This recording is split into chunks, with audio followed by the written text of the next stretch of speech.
Welcome to Impact Factor, your weekly dose of commentary on a new medical study. I'm Dr. F. Perry Wilson of the Yale School of Medicine. If you got called by a friend or family member asking what advice you have for staying safe while driving drunk, what would you say to them? Would you talk about wearing a seatbelt, or might you tell them to throw their keys in the nearest river? As the holidays loom and the coronavirus pandemic surges, more and more health professionals are being asked a version of this question: how can I stay safe while still celebrating a large family Thanksgiving? How should we respond to that?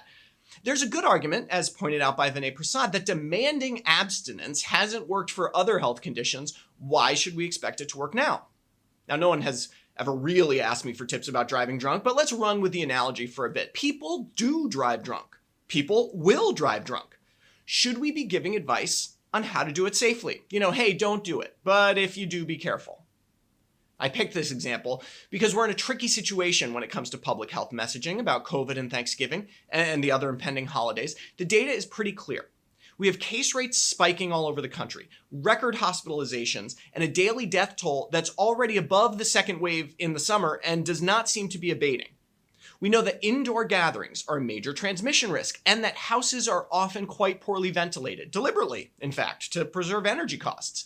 Modeling studies suggest that in much of the country, if 10 people were to gather together, the risk that at least one of them will have COVID-19 is above 20%.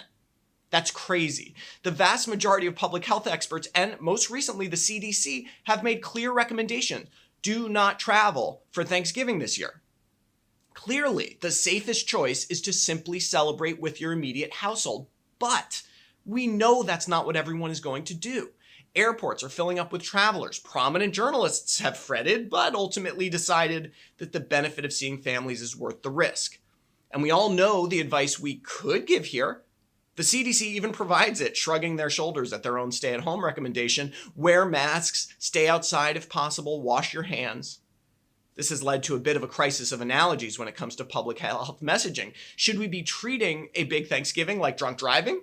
Don't do it no matter what? Or like how we treat safe sex? We know you're going to do it, so please be safe.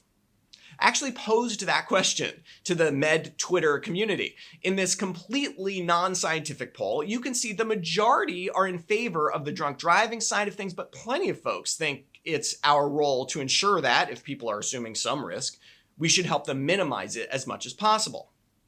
We need to come together on this messaging because mixed messaging may be more damaging than no messaging at all.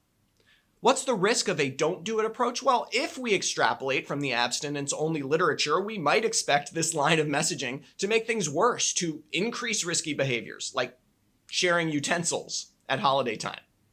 On the other hand, the data to support safe sex practices are way more solid than that to promote safe Thanksgiving practices. Like, do I have hard data to suggest that leaving windows open reduces the risk of transmission of COVID? Not really. I mean, not of the quality that leads us to normally make recommendations. In the end, our advice to stay safe during Thanksgiving is based on some biological plausibility and a healthy amount of common sense. But if push comes to shove, I'm not sure how safe those tips and tricks will make us. This lands me on the drunk driving side of the issue. I'm just not sure the tips I could give are really that effective, and a false sense of security may be the worst side dish of all. I live in Connecticut within 20 minutes of my three sisters, their families, and our parents. They're taking my advice. We're all just saying no.